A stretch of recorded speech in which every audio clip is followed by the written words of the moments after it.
Finally, it looks like the Dallas Mavericks are on the verge of firing Nico Harrison. Things appear to be moving that direction. What challenges are they going to face when they finally pull the trigger? I've got the latest on that situation. I'm Trevor Lane. This is the Basketball Bulletin. Make sure you subscribe right here to the channel. We say it all the time, but 70% of you're not subscribed. Let's fix that. Hit that subscribe button. So we're going to start with the Nico Harrison story. This is Tim McMahon from the Hoop Collective podcast. Here's what he has to say about the Mavs situation with Nico Harrison, and this is becoming a common sentiment around the league.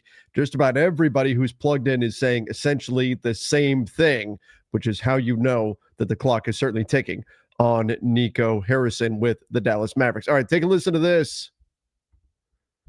At this point, I believe it is a matter of when, not if, Nico Harrison will be fired.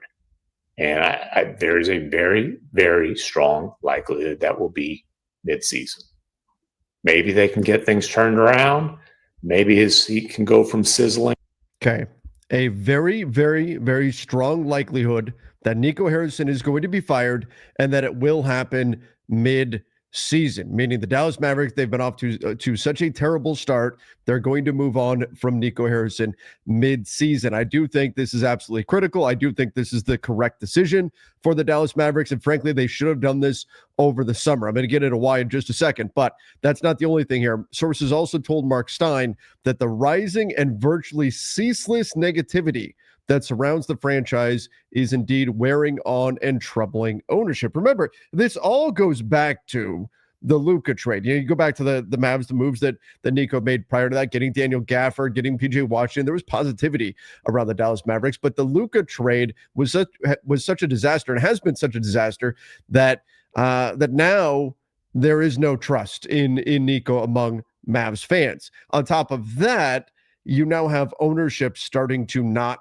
believe in Nico as much, and what that's going to mean, because remember, ownership, Patrick Dumont, had to sign off on the Luka trade, and so he is going to stand by Nico for a time. But I think the writing is on the wall, and it's very, very clear that the Dallas Mavericks need to move on from Nico Harrison. They need to clear the air, and it may mean, because Nico can't do it, it may mean tanking this season, frankly, if they don't turn things around, if they're not able to get things going. They did get a win the other night over the Washington Wizards, but I know people say, who cares? It's the Wizards, but they'd already lost once against the Wizards. I do think this team's a little bit better than what they've shown, but they also have one of the most difficult remaining schedules in the NBA. Now, it's still early, obviously, and they get Kyrie back, they get AD back.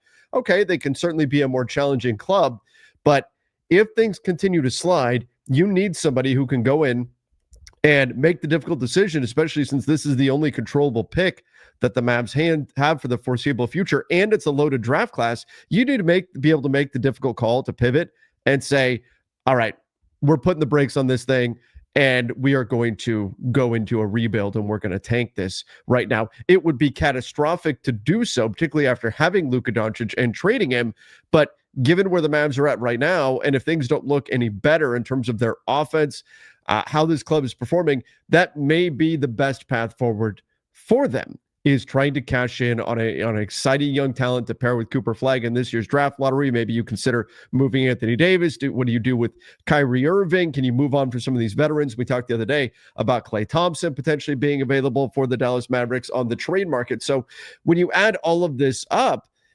that may be the right path for them, as painful as it might be, to go in less than half a year from having Luka Doncic on your team to triggering a rebuild. The problem is Nico can't be the one to do that for two reasons. And reason number one is simply Nico set up this team to win right now, right? That was the whole selling point. The whole we're trading Luka thing, the whole reason for it was beyond the whole, he's out of shape and all of that kind of stuff, was we're going to go win right now. We don't think we can win a championship with Luka, despite the fact that we got to the finals. We don't think we can win a championship with Luka, and I'm going to make a trade that I think will win us a championship. That's getting Anthony Davis. That's defense wins championships, all of that.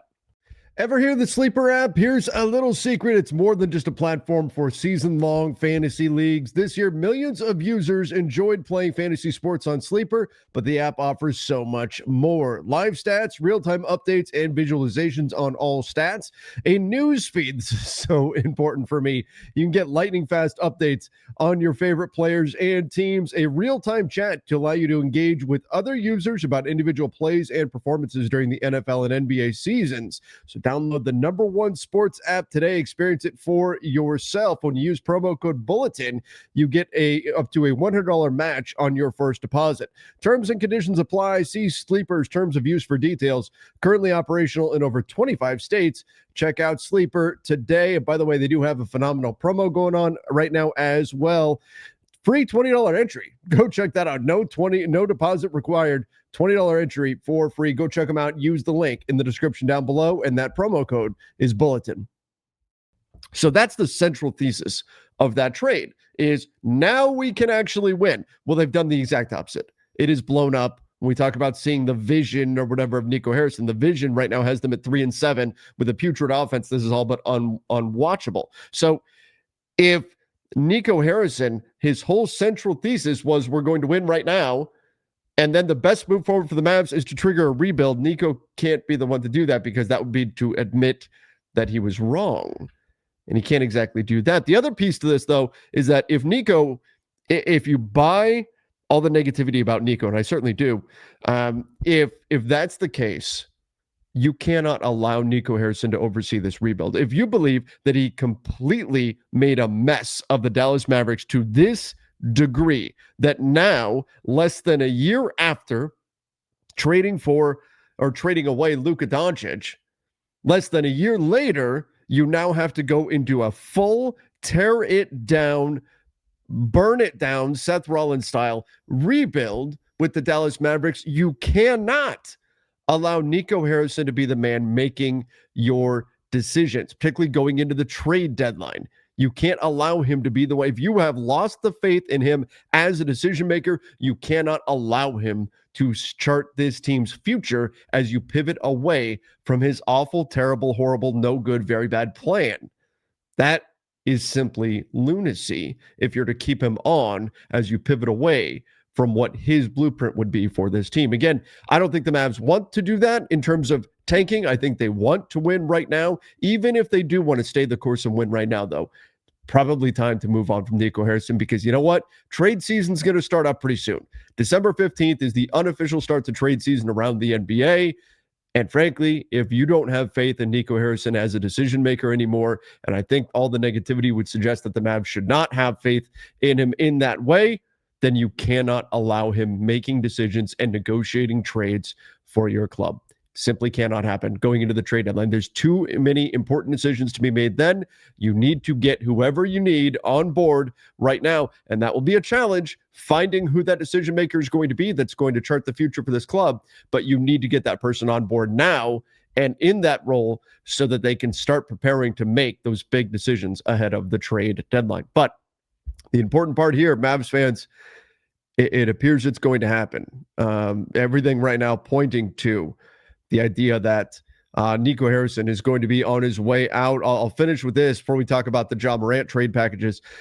Stein also wrote that parting ways with Harrison would be taken not only for its vibe shift potential and as a means to try to win back alienated fans, but also based on the premise that the front office executive who conceived and pushed for the widely criticized Doncic deal can no longer be the one trying to pilot the organization past it.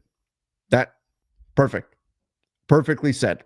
You cannot have the guy who created the trade Luka plan be the one to try to get you through these rough waters. You simply can't do it. If you're saying his decision put you in this spot, and again, ownership is to blame. They signed off on the trade, but you cannot have Nico being the one trying to get you through these rough waters. Simply can't do it. So have the Mavs finally seen the light, and will they move on from Nico Harrison? Tim McMahon says it's just a matter of time before they do. Give me your thoughts in the comments section. Until next time, everybody. See ya and stay safe.